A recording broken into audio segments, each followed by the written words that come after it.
Hello বন্ধুরা, সবাই একটু সাবধান। এই গরমে কবুতরকে ভালো রাখাটা খুবই জরুরি, ঠিক আছে? তো এই গরমে সবাই কবুতরকে একটু যত্ন করবেন, আর কবুতরের প্রতি একটু খেয়াল রাখবেন।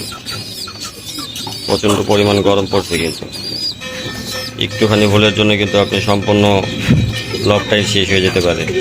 তো অবশ্যই একটু খেয়াল করবেন কবুতরের দিকে।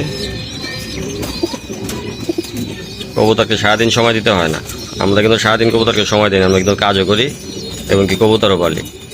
কবুতরকে 1 ঘন্টা সময় দিলেই হয়। ওরা বলে না যে আমার সাথে তুই সারাদিন থাক, ঠিক আছে? তো ওদের সাথে সারাদিন সময় না দিয়ে কাজের ফাঁকে ওদের 2-1 ঘন্টা সময় দেন, তাহলেই এনাফ, আর কিছু লাগবে না। এখন ওদের নিয়ে যদি আপনি সারাদিনই পড়ে থাকেন, তাহলে তো আপনার ব্যবসা বাণিজ্য যাবে লাডে ওঠে, ঠিক আছে? তো এগুলো না করে কবুতরকে 1-1.5 ঘন্টা সময় দেন, তাহলে আপনার কবুতর ঠিক থাকবে, ঠিক আছে? তো বেশি কিছু বলতে চাই না, সবাই কবুতরের দিকে একটু খেয়াল রাখবেন। এই গরমে কবুতরকে আপনি যত্ন করলে আপনার কবুতর ঠিক থাকবে। অনেক কষ্ট করে অনেকেই থর দিয়ে বাচ্চা উঠাইছে। তো যদি নষ্ট করতে না চান, তাহলে অবশ্যই যত্ন করবেন।